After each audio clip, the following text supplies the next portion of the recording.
flipping through the newspapers, switching through multiple news channels, exploring different websites and online mediums for relevant news?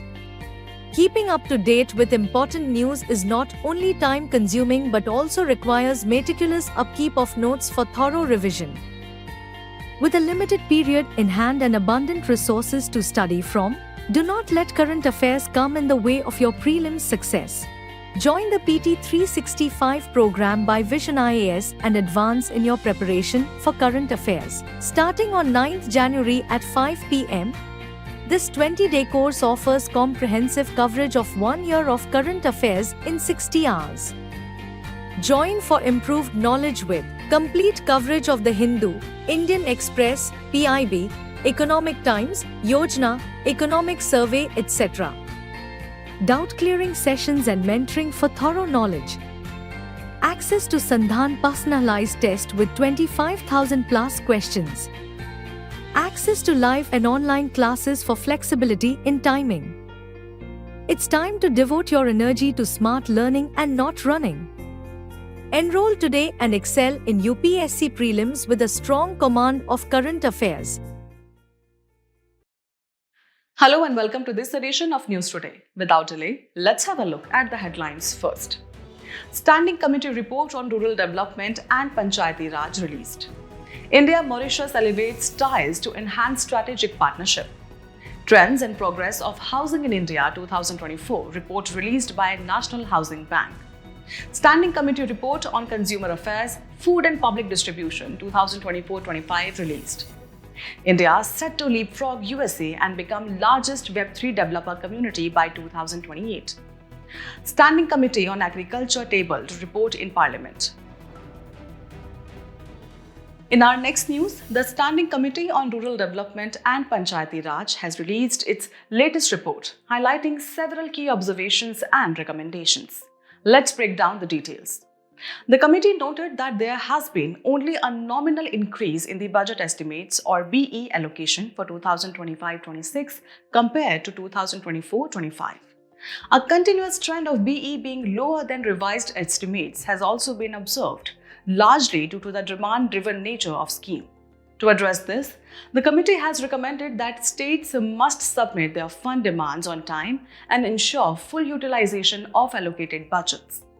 On the implementation front, the report pointed out that ineffective execution of the Panchayat's extension to the Scheduled Areas or PESA Act 1996, primarily due to a lack of public awareness. The committee has called for action-oriented capacity building and the development of a robust monitoring framework to improve implementation. Regarding the revamped Rashtriya Gram Swaraj Abhiyan, the report highlighted that 14 out of 34 states and union territories had not received any funds for FY 2024-25. To tackle this, the committee suggested measures to ensure timely submission of requisite documents by states for the prompt release of funds. The report also reviewed the Swamitva scheme, which aims to map village areas using improved technology. It observed that ministry failed to meet its physical targets, with no progress reported in Bihar. The committee recommended developing a concrete action plan and setting realistic targets to improve outcomes. A significant concern raised was the severe shortage of trained manpower. For instance, in Bihar, a single official is reportedly managing 5 to 6 gram panchayats. The committee advised introducing digital governance initiatives to reduce workloads and enhance service delivery.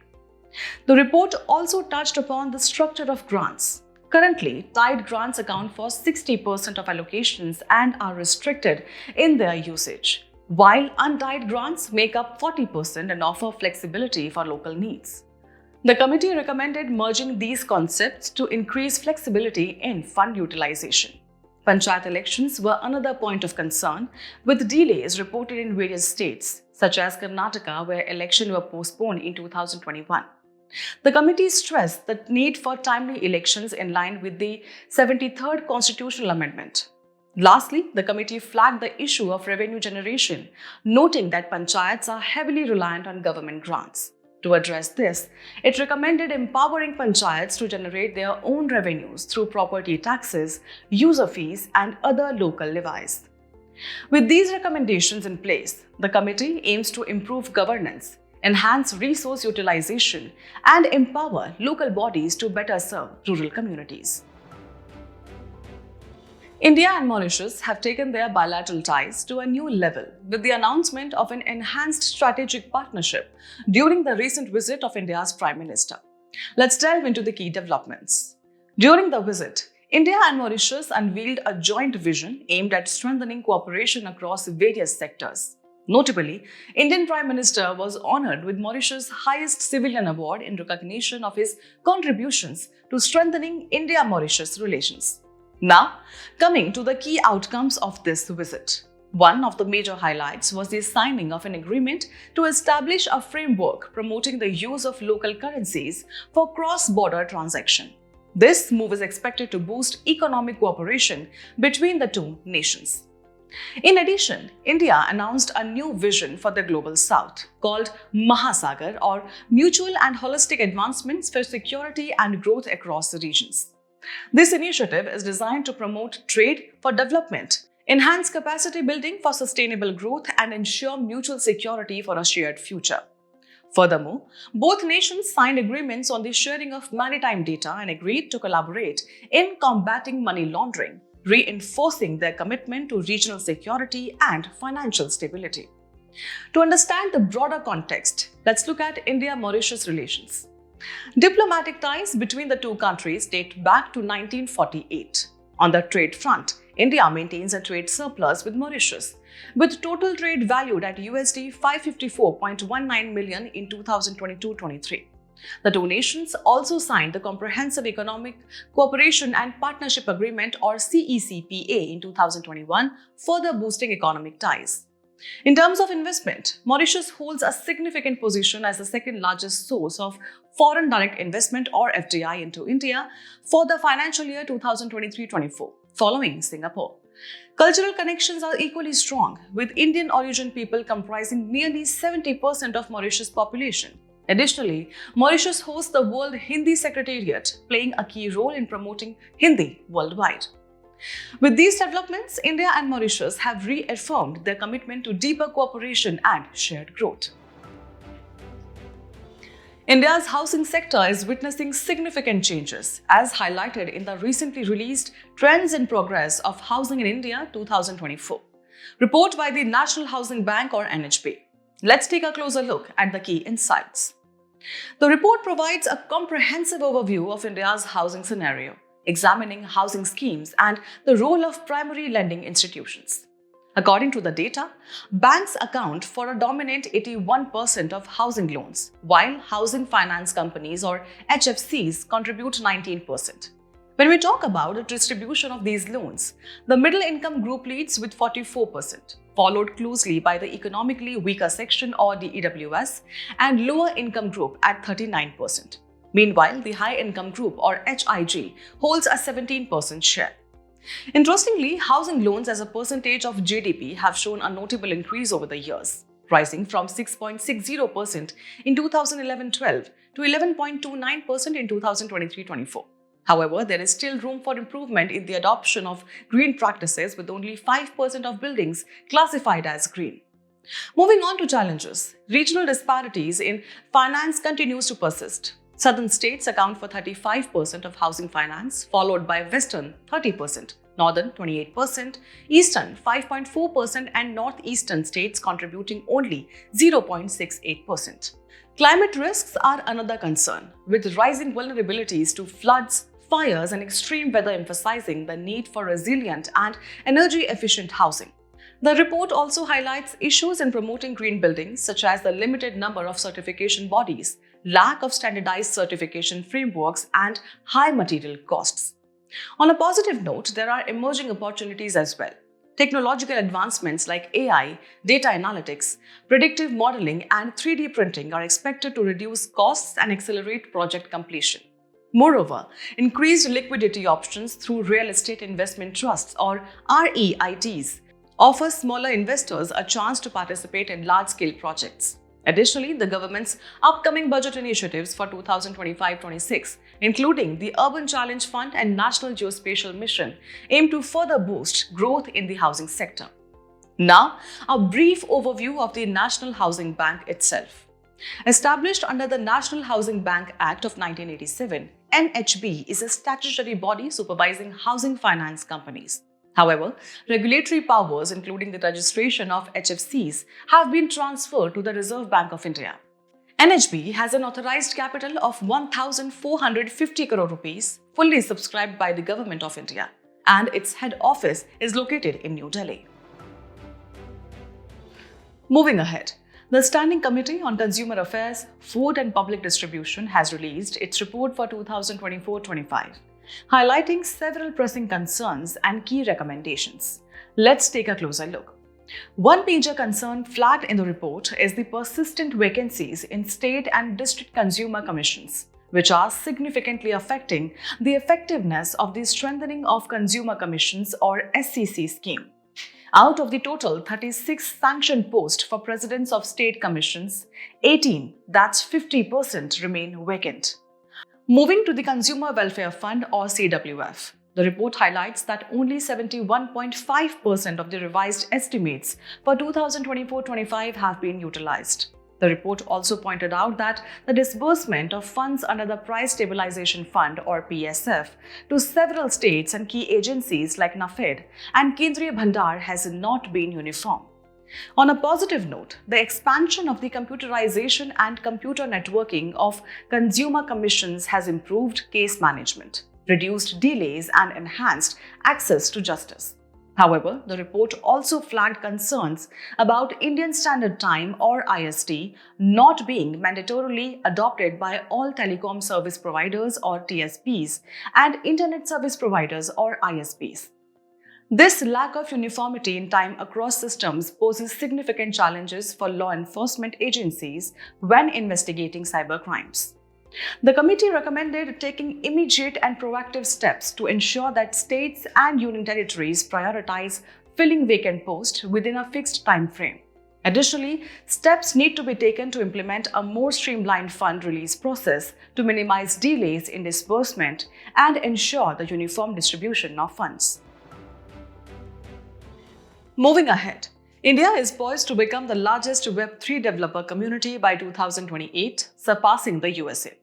According to a report by Hashed Emergent, India accounted for 17% of all new developers entering the field, the highest share among all countries. So, what is driving this growth? In 2024 alone, over 4.7 million developers joined GitHub from India, marking a notable year-on-year growth of 28%.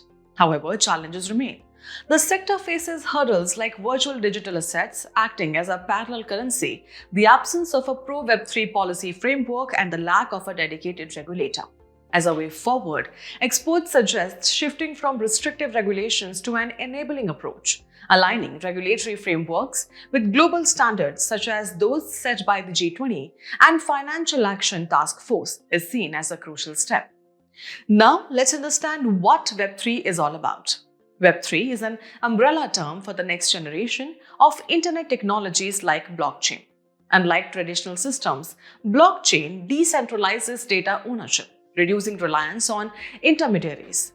Blockchain has several key properties. Smart contracts allow automatic execution of digital agreements. A distributed ledger ensures that all trusted participants maintain a copy for full transparency. Security is enhanced as all records are encrypted. Immutability ensures that validated records cannot be altered.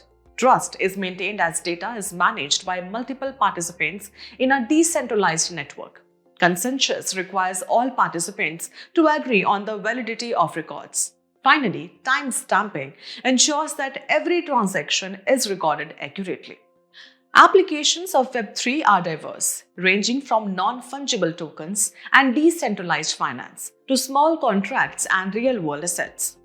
To put Web3 in context, let's compare it with earlier web versions. Web 1.0 was primarily a read-only web, serving millions of users for information sharing. Web 2.2 evolved into a read and write model with billions of users interacting online. Now, Web 3.0 expands to a read, write, and execute web, with potential to reach trillions of users, focusing on immersive experiences and seamless data integration through the semantic web. Additionally, Web 1.0 operated on the Common Gateway Interface Web. Web 2.0 emerged as the Community Web, and Web 3.0 now functions on the Semantic Web platform, enabling linked data to create seamless integration across web pages, applications, and files, forming a web of interconnected data. With India's growing developer base and advancements in Web3 technologies, the nation is poised to play a crucial role in shaping the future of decentralized digital innovation. The Standing Committee on Agriculture has tabled its latest report in Parliament, raising key concerns and offering vital recommendations for the sector. Let's take a closer look at the highlights. The committee flagged a continuous decline in budget allocations for the Agriculture Ministry. The ministry's share in the total central outlay has steadily decreased from 3.53% in 2021-22 to 2.51% for 2025-26. Adding to the concerns, the report pointed out that the Department of Agriculture and Farmers Welfare, or DA&FW, utilized only 59.84% of its allocated funds for 2024-25. Another issue highlighted was the lack of developed markets for crop residue utilization. The absence of proper mechanism for converting crop residue into biofuel or compost has deprived farmers of potential additional income.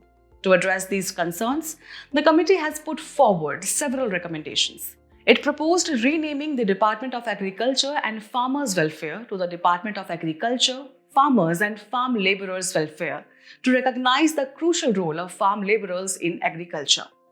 Additionally, it suggested expanding the PM Kisan scheme to include farm labourers, ensuring wider financial support. In a significant move, the committee recommended the establishment of a national commission for minimum living wages for farm labourers to address wage disparities and improve their living standards. It also called for minimum support price or MSP coverage for all organic crops to encourage farmers to shift towards organic farming. Further, the committee advised introducing a free and compulsory crop insurance scheme for small farmers with land holdings of up to 2 hectares, ensuring greater financial security for vulnerable farming communities.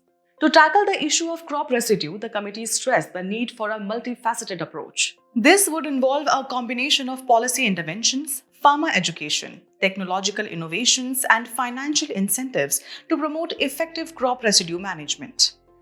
Lastly, the committee emphasized the need to increase budgetary allocations for agriculture, strengthen Krishi Vigyan Kendras, and conduct effective advertisement campaigns to boost awareness about agricultural schemes. With these recommendations, the committee aims to address critical gaps and improve the overall state of India's agricultural sector. In today's Place in News, we will be discussing Guatemala with its capital, Guatemala City. Recently, the Fuego volcano erupted in Guatemala, spewing incandescent material and pyroclastic flows. Now, let's talk about some key facts about the country. Guatemala is located in Central America and shares its borders with Mexico to the north, Belize to the northeast, and Honduras and El Salvador to the south. It is also bordered by the Gulf of Honduras to the east and the Pacific Ocean to the south. Geographically, Guatemala's highest point is the Tajumulco volcano, standing at 4,220 meters, which is also the tallest peak in Central America. The country's major volcanoes include Pacaya, Fuego, and Santa Maria. Additionally, its prominent geographical features include the Pacific Coastal Plain and the Petén region. As we conclude today's main news, let's have a look at some quick updates. The Oilfield Regulatory and Development Amendment Bill has been passed in the Lok Sabha. The key features of the bill include amendments to the Oilfield Regulations and Development Act of 1948. Its primary aim is to reform the legal framework to align with current needs and market conditions, thereby making the sector more attractive to investors. The Aeronautical Development Agency, or ADA, has successfully conducted a test launch of the Astra missile. Notably, this missile is a beyond visual range air-to-air missile that has been designed and developed by DRDO. It boasts a range of 80 to 110 kilometers. The APAR ID system has drawn scrutiny over data privacy concerns. The APAR ID is a specialized identification system designed for all students in India. It is a unique 12-digit code that will help students digitally store, manage, and access all their academic credits, including scorecards, mark sheets, grade sheets, and more. Mycelium bricks promise to help the construction industry reduce its carbon footprints and become more sustainable. These bricks are biodegradable, fire-resistant, and insulating, and they are made from mycelia, the branching filaments of fungi. The Ministry of Education has launched PM Yuva 3.0, Young, Upcoming and Versatile Authors, an author mentorship program designed to train young and budding authors below 30 years of age. This initiative aligns with the objectives of the National Education Policy 2020. The 7th Annual World Air Quality Report 2024, released by IQAI, evaluates the global state of air quality for the year 2024. According to the report, only 7 countries met the WHO's annual average of PM 2.5 guidelines. The Indian Prime Minister was welcomed with a traditional Bihari cultural performance, Geet Gavai, during his state visit to Mauritius. Geet Gavai is a pre-wedding ceremony that combines rituals, prayers, songs, music, and dance. Scientists have confirmed a 4th form of water called plastic ice 7th through advanced neutron scattering experiments. Plastic ice 7th is an unusual phase of ice that forms under conditions of high temperature and high pressure, significantly altering our understanding of water's behavior in space. Before we sign off, let's challenge your understanding in today's installment of Test Your Learning.